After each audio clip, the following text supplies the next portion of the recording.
Stand by. Right now at noon, Harvey Feinstein, the disgraced Hollywood producer accused of sexually assaulting multiple women, has entered a plea. We'll bring you the latest. Plus, more boys have been rescued from that cave in Thailand. We'll show you how crews are getting those boys out. And we'll have a live interview on how you can help out kids in our community right after they're born. This is News 3 at noon. Good afternoon, everyone. I'm Mark Kane. Thanks for tuning in to News 3 on this Monday. Hope you all had a nice weekend. We'll get to those stories in a bit, but first let's head over to the Weather Center. Meteorologist Dave Caulfield has a look at our first alert forecast. A beautiful weekend, but now a little sticky again. Yeah, the humidity is starting to creep back into southern Wisconsin, unfortunately. Hey, nothing lasts forever. However, I do think this will be a quick stopover for the humidity because a cold front coming through later on today is going to help us feel better again as we head into Tuesday. But right now, a live look in Madison on the WISC-TV Skycam. Lots of blue sky, just a few clouds out there. 83 degrees is what we're up to. West-southwest wind at 10 miles per hour. That dew point at 64 degrees. Some other temperatures already up to 87 in Lone Rock, 86 in Janesville, double eights in Boscobel, and 84 in Mineral Point. Those dew points starting to get into the mid to upper 60s. That's starting to feel uncomfortable outside across southern Wisconsin. You can see that dew point change up about 5 to 7 or 8 degrees over the last 24 hours. Our heat index, we have seen some 90s now in Lone Rock and Boscobel. It does feel like about 90 degrees. Wind speeds out of the south and west at about 10 to 15 miles per hour. Your forecast first. Highs should reach the upper 80s, close to 90 degrees in some spots. It will feel like the 90s for some of us, then dipping into the 60s as we head into tomorrow morning. A couple of rain showers are possible. We'll take a look at those chances, plus talk about some better weather on the way for Tuesday and some storm chances by the end of the week in your first alert forecast. You know, all that rain we had in May and April and June. I had to water the garden yesterday. Yeah, we're actually in a deficit for this month. Yeah, it's crazy. All right, we'll check back in a few minutes. Thank you, Dave. Topping the news, police are investigating after one person was killed, another injured in a crash last night on a bypass in Milton. Deputies and emergency responders were called around 8:30 to reports of a single vehicle crash on the North Highway 26 bypass at East Highway 59 in the city of Milton. Investigators say an SUV was going north on Highway 26 when it sideswiped a concrete guardrail. The 48-year-old man driving the SUV overcorrected, crossed the median, rolled over, and landed in the middle of the southbound lanes of traffic on its roof. A 47-year-old Milton woman was ejected from the vehicle and pronounced dead at the scene. The driver was taken to Mercy Hospital in Janesville and is listed in stable condition. No one was injured in a targeted shooting early this morning in Fitchburg. Fitchburg police responded around 2:15 to the 4500 block of Thurston Lane for multiple reports of shots fired. Investigators say officials found several shell casings and determined the shots were fired at a specific apartment. The targeted apartment was occupied at the time, but no one was injured. Harvey Weinstein, the disgraced Hollywood producer, pleaded not guilty to 3 additional sex crime charges in Manhattan criminal court in New York today. The 66-year-old was indicted last week by a grand jury on 1 count of committing a criminal sexual act in the first degree and 2 counts of felony predatory sexual assault. More than 70 women have accused Weinstein of sexual misconduct, including rape and other incidents. Weinstein's attorney, Benjamin Brofman, said he will plead not guilty and maintains all the allegations are false. Mr. Weinstein is not a predator. He is not a rapist. And I believe that when this case is over, we will ultimately see him to be exonerated. My client will testify under oath at the trial. Mr. Brofman, are you ready to state unequivocally that Mr. Weinstein is ready to take the witness stand and testify as well? Weinstein is out of jail on a $1 million cash bail. Divers have pulled more boys out of that flooded cave in northern Thailand. Rescuers say they are now done with the second phase of a dangerous mission to save a soccer team trapped for more than 2 weeks now. During the rescue mission, each of the boys is wearing a dive mask as they enter the murky water. They're led by a diver who is carrying their oxygen tank and is guided by a rope, while another diver follows them from behind. The entire journey covers about 2.5 miles. Officials say it may take another 24 to 48 hours to get everybody out. President Trump is set to announce his next choice to sit on the Supreme Court. He tweeted this morning, "I have long heard that the most important decision a U.S. president can make is the selection of a Supreme Court justice. Will be announced tonight at 9 p.m. CBS News has learned the decision is down to 4 contenders: appeals court judges Amy Coney Barrett, Thomas Hardiman, Brett Kavanaugh, and Raymond Kethledge. Senate Majority Leader Mitch McConnell has told the president that Hardiman and Kethledge may be the easiest to confirm. Well, he spent a pretty significant amount of time over the weekend asking questions, talking to people, thinking about this further. This is a really big decision for him. Simple math tells you if John McCain is absent, it's a 50-49 Senate. One Republican senator can decide the fate of any Supreme Court nominee. The White House will target Democratic senators running for re-election in red states to back their pick. Well, News 3 is partnering with a local nonprofit called Today, Not Tomorrow, to help ease the burden for parents in Dane County. Dr. Jill Misana and Dr. Leslie Riopel are here with us to talk about how you can get involved in the community baby shower. Doctors, thanks for being with us today. Thanks for having us. Why should people get involved with the News 3 community baby shower? So we're teaming up with Project Babies for this baby shower to really help all the moms in the community that may not have the resources that they need. We're really here to support all the moms and babies in the community and give them those items that they may not have. And Leslie, why is this so important to these families that are getting these things? Well, we know it's a huge transition to become a new parent, and there's lots of essential items that come up that maybe we don't anticipate. Needing things like car seats and strollers can become quite expensive. So we want to help our families so that we can watch them grow and thrive and be members of our community. We just want to give back to our community. And really get them started on the right foot. And if someone has never had a baby, it can be quite daunting, everything you need, I would imagine. Absolutely. Yeah, so things that we're looking for are diapers, wipes, strollers, new or used clothing, really anything that a new parent could need. And I understand lactation supplies are new this year. Tell us about that. Yep, absolutely. So in addition to the baby items, looking for things like lanolin ointments, breast pads, things for pumping. To collect the milk in.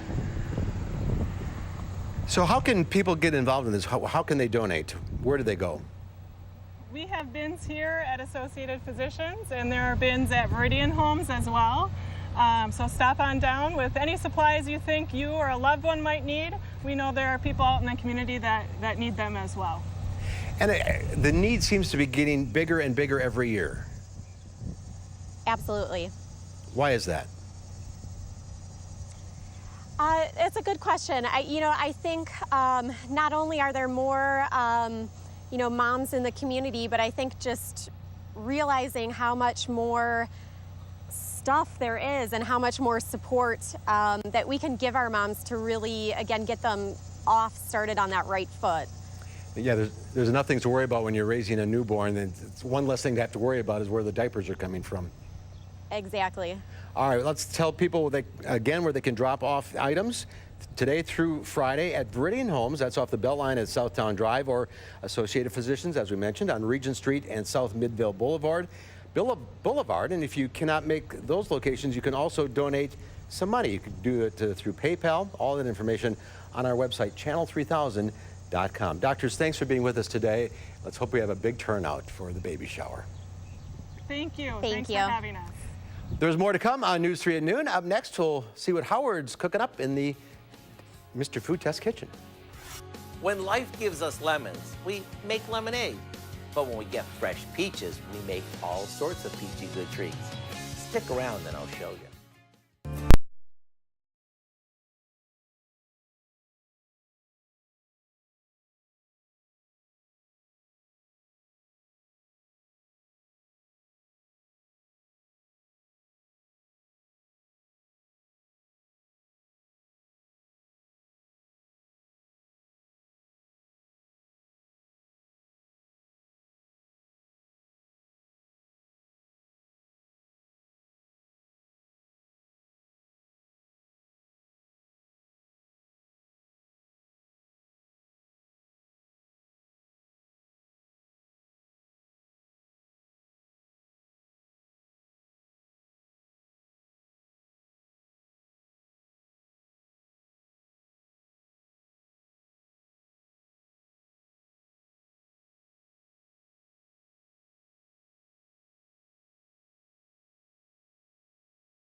If you love fresh peaches, you must be one happy camper. Because right about now, our stores and farmers markets are starting to get in some super sweet and super juicy peaches. They're so juicy that when you bite into them, the juice runs down your chin. And for those of you who like to bake, there's so much you can do with these. If you're looking for a really easy old-fashioned peach recipe, no worries. We have a southern peach cobbler that's amazing and is waiting for you on our website. Or if you're more of a cake kind of person, then let me recommend our peachy pound cake. It's rich, buttery, and loaded with chunks of fresh peaches. Another way to turn all those peaches into gold is to toss them in a slow cooker with some sugar, butter, lemon, vanilla, and a few spices and let them simmer. Then add a bit of tapioca to thicken it up and voila, you end up with fresh peach butter that's blue ribbon worthy. And whether you slather this on freshly baked biscuits or top your French toast with it, boy, are you gonna be in for a burst of flavor. To get the recipe for our summer's best peach butter, which has a hint of cinnamon and vanilla, plus the recipe for the cobbler and the pound cake, simply visit our website. I'm Howard of the Mr. Food Test Kitchen, and I'm glad today I got to share a few peachy keen ways for you to say, ooh, it's so good. All right, Howard, thank you. Coming up on News 3 at noon, after a beautiful weekend across southern Wisconsin, the humidity is back, but not for long. Meteorologist Dave Caulfield will tell us how long it's going to stay with us. Coming up in your first alert forecast.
Our Call for Action phone bank is open right now, ready to take on your consumer issues. And call our hotline. Volunteers will help you with any consumer complaints. The number is 608-270-2833. The service is open every Monday, Wednesday, and Friday between 11 and 1. Let's check Wall Street at the noon hour. The Dow Industrials up 310 points. What tariff war? The NASDAQ up 37. Q106 Farm Director Pam Yankee is out of the radio barn today, so here are your egg numbers.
Time now for the weather. Dave is here. The good news is 1 day's worth of this. Yes. For now. Yes, only today, I think, because the cold front coming through later will knock those humidity levels down once again into Tuesday and for most of Wednesday as well. We can see that cold front on visible cloud track. That's that patch of clouds you see a little bit to the north of Madison. And that front still getting its act together. So this afternoon, will still be a little bit on the humid side. You could see those dew points now in the 60s and 70s. We're getting that return flow of southwesterly winds helping to bring that warm and more humid air into town. And look at these dew point changes. 7 degrees higher in Madison over the last 24 hours, about 15 degrees higher in Springfield. Doppler track showing any rain associated with that front well off to the north and east.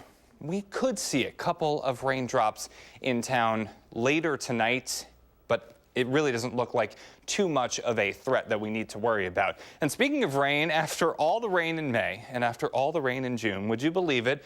We're actually behind schedule for the month of July. Crazy to think about, but about 3/4 of an inch of rain behind in Madison. So we could use a couple of drops to come to town, but for most of us, we won't get it as this front comes through mostly dry.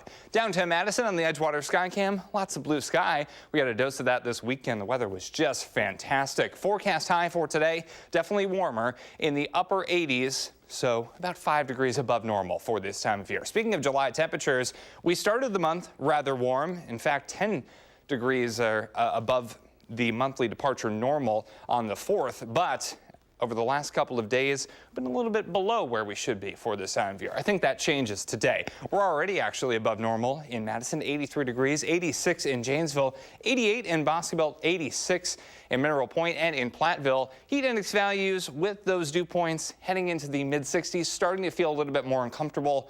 So that heat index value a couple of degrees warmer than the thermometer may be suggesting early this afternoon. Our high temperature trend showing those mid-80s staying with us as we head into this week, but the humidity starts to come back as we head into later on Wednesday and on Thursday. Our storm chances start to come back as well. So heat index values could feel like the mid-90s by the time we get to later this week. So this cold front helps us out, really does us a solid as we head into tonight. High pressure once again from Canada, bringing some cooler, drier air into town. Temperatures will still be in the 80s, but it will feel better outside on Tuesday. Then that warm and humid air, we tap into that once again later on Wednesday into Thursday. So future track showing things getting into the upper 80s. For today, about 5 degrees above normal. So not too many green blips showing up on future track. That's because this front really isn't that strong. It's not that powerful, so I don't think we'll see a lot of rain from this. Some clouds come in for tomorrow with temperatures in the mid-80s, maybe a couple of raindrops as we head into tonight. But for tomorrow and Wednesday, we're looking dry with temperatures in the mid to heading into the upper 80s. Then as we head into Thursday and Friday, some slight shower and storm chances come our way. And feels like temperatures for the weekend will be in the mid-90s at times. Now into next week, it does look like we're getting cooler again with some more chances for showers and storms. It could be a lot worse for July. It does look like those rain chances will come back though, and we need that because we're actually running about an inch behind normal in Rainland. So hard to believe. Yeah, I know. It's crazy. Art Fair on the Square is this weekend. Sure. Always hot. Always hot. So it's gonna. I'm delivering. There you go. All right, Dave, thank you. There's more to come on News 3 at noon. Up next, we'll have the story of a brave pup who went viral after saving his owner from a rattlesnake. That's when we come back.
A dog in Arizona is being hailed as a hero after saving his owner from a rattlesnake's bite recently.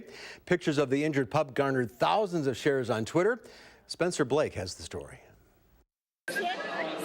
Good boy. You're such a good boy. Paula Godwin was pretty much speaking the collective thought of the internet to her golden retriever puppy, Todd. This is what he looked like last week when we first met him, just a couple days after he heroically stood in between his owner and a rattlesnake, getting the bite right on his face. He took the bite from me, which is, I didn't see that snake at all.